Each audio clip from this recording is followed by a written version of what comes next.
Hero, it is so nice to meet you. You too, you too. Now tell me, how does it feel being every adoring Afternator's man crush every Monday? It's very flattering.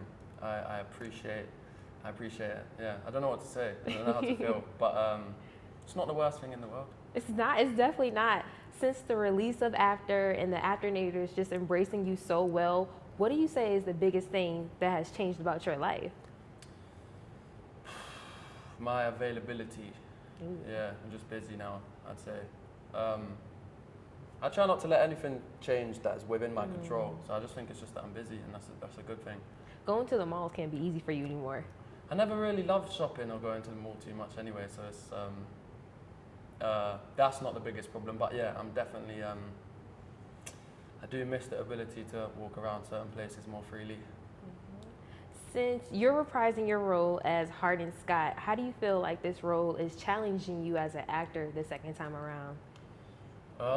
In every way, it's Okay. you always want a challenging role, obviously, and the first one was in a good way, and this one is in a different way. There's just more emotional scenes, some comedies. It's just a more kind of well-rounded character. We obviously get to know him better, so there's more that we do with him that gets to test me as an actor. You said emotional. How do you tap into those emotional scenes? What are you thinking about? What's going through your head? Changes between each one. I know some people like to use external sources to get themselves sad or happy or whatever. I tend to try and do it through the character. I haven't yet resorted to like watching sad videos before I shoot, but I hear some people do that. For me, it's all just like put yourself in the character's shoes, and they'll be, if it makes sense for them to be sad, once you're in their shoes, you will be, kind of thing. So speaking of putting yourself in your character's shoes, Tessa and Hardin have a really roller coaster ride of a relationship. So what can you take from their relationship and apply it to your life? What lessons have you learned from playing it? I say definitely just be honest and open. It sounds obvious, but if you know there's something that someone you know in your life should know, then say it and don't wait till it's too late. Yeah, I think honesty is a good lesson to learn from their story. So true.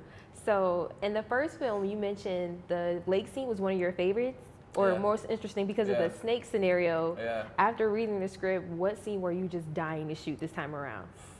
I have more scenes with conflict that I haven't done too much in terms of like fight scenes.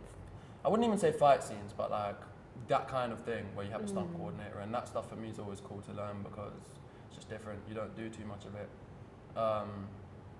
There are a lot of scenes I was excited for this time around, but I don't want to give anything away. But yeah, can you tell us where it's being shot at least? Where what's being shot? One of your favorite scenes. Where is it being shot? What am I yet to do? We shot one of my favorite scenes yesterday in the hotel room. It's the only scene it's the main scene with Tessa, Trevor, and Hardin, and obviously that dynamic's really fun to play with. I wish we had more scenes with the three of us. Okay, so now you're on set for about 14 hours a day. So when you leave set, how do you unwind? I don't think you need to. You just fall asleep quite quickly after long days. Yeah, I don't do anything after we finish. On a long day, when you work 14 hours, I just go home and I'm straight to bed, to be honest. And then I prefer to wake up earlier in the morning and do more. But when you have enough time, go get some food somewhere, or to be honest, we do just end up chilling, the cast and crew or whatever, and then anytime we try and talk about something unrelated to the film, it just somehow goes back to talking about the film. So we're never really off work. When you're shooting, it's all you really think about. So it's cool. It sounds like horrible, but you're just in it, and then when you wrap, that's when you can unwind. Now, this is your second time shooting in Georgia, maybe even your third. Are there any places you like to frequent? When I'm in Georgia, I haven't been around too much. Last year, we're just so busy when we're here. We don't have much time. But Malcolm from Crafty always sorts us out with something to do. We did like an escape room one weekend last time, and he took me out a couple weeks ago. So yeah, there's little things to do, but I haven't figured out where my spots are yet. Okay, thank you. Thank you so much.